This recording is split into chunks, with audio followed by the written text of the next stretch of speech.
Section 2.3.7.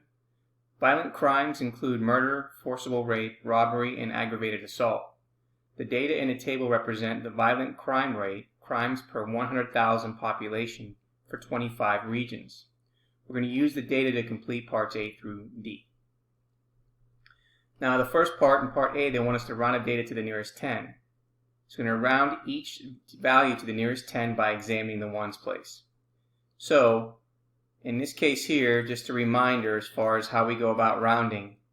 Okay, so if we're rounding to the nearest 10, that means we need to look at the rounding digit, which is the 5, and the testing digit is going to be the one to the right, which is a 4.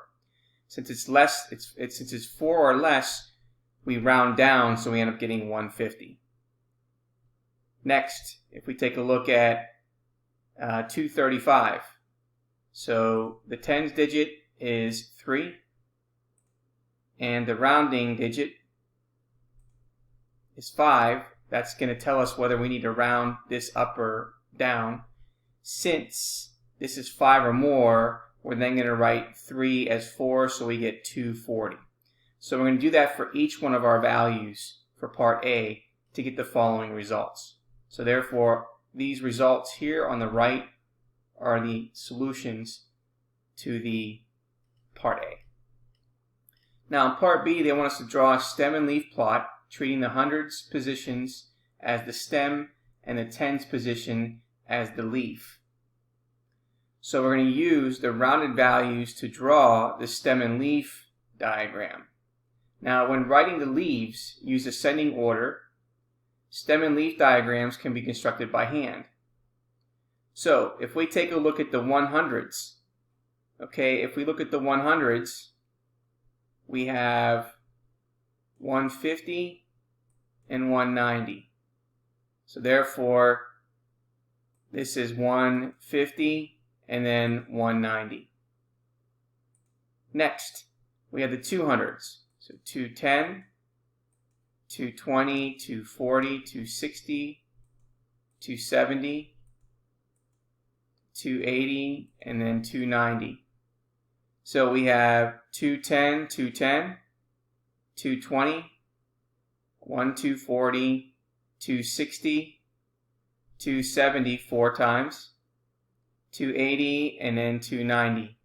So therefore there are our leaves.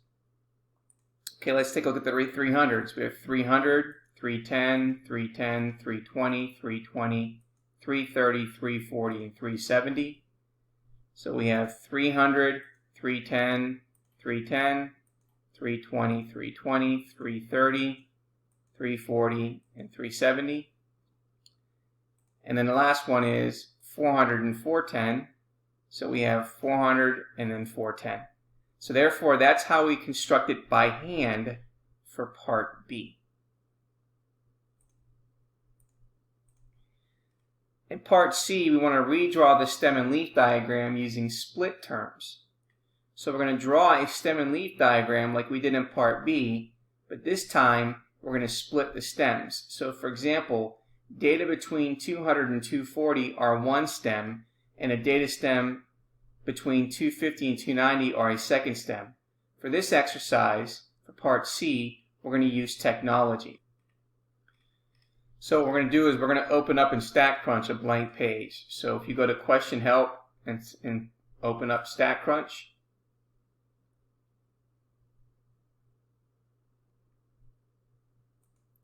okay, now what we're going to have to do is we're going to have to manually put in these particular numbers into our data. So let's just go ahead and write down in here, this says table of violent crime rates.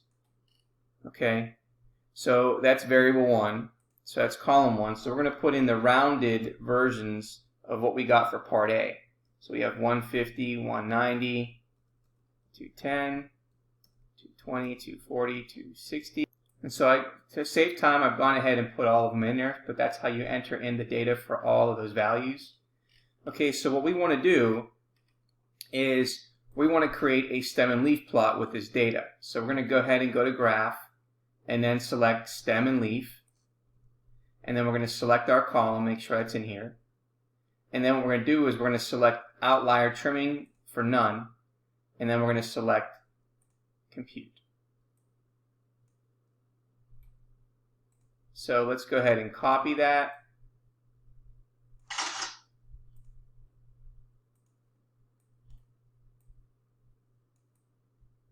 Okay, so using technology is going to match what we got here. We got 1, 5, 9, and we got 2, 1, 1, 2, 4, which represents the following. And let's go ahead and highlight that. Okay, so this is the first stem for 200 to 240.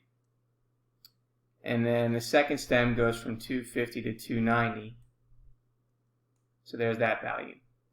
And so here are directions of how to put in a stem and leaf plot.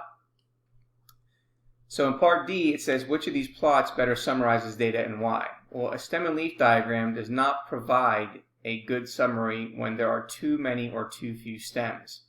That is, when the class widths are too small or too large, respectively.